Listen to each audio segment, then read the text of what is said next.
Magandang araw sa ating lahat. Kapag sinasabi nating Pasko, agad nating naiisip ang masasarap na pagkain, masasayang salo-salo at oras na kasama ang pamilya at mga kaibigan.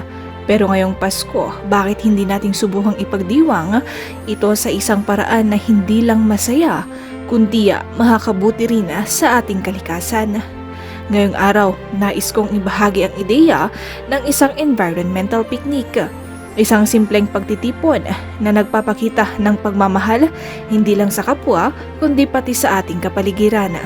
Isipin nyo ito, isang tahimik na parke, malamig na simoy ng hangin at mga taong nagtitipon hindi para mag-iwan ng basura kundi para mag-iwan ng magandang halimbawa.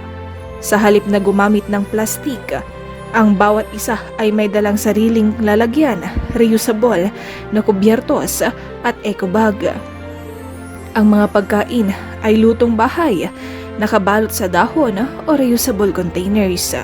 Sa ating environmental picnic, hindi lang tayo kumakain, nagkwekwentuhan tayo, nagtatawanan at sabay-sabay na pinapahalagahan ang kagandahan ng kalikasan.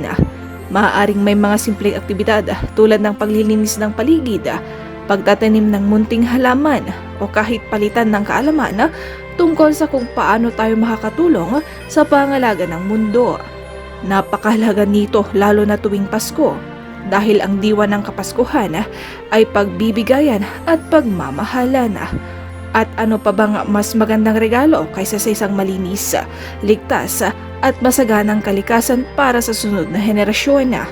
Sa simpleng picnic na ito, natututunan natin hindi kailangan ng magastos at magarbong handaan para maging masaya.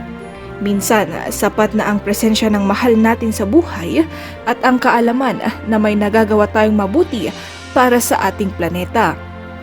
Sa huli, ang environmental picnic ay paalala na ang Pasko ay hindi ang tungkol sa pagtatanggap ng biyaya, kundi sa pagiging responsableng tagapangalaga ng mundo na ipinagkaloob sa atin.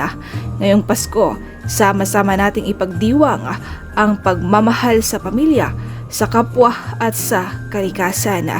Maraming salamat at maligayang Pasko sa ating lahat at manigong bagong taon. Para sa environmental segment, ako si Bombo Noveria and this is Bombo Radyo Philippines #1 and most trusted source of news and information. Basta Radyo, Bombo!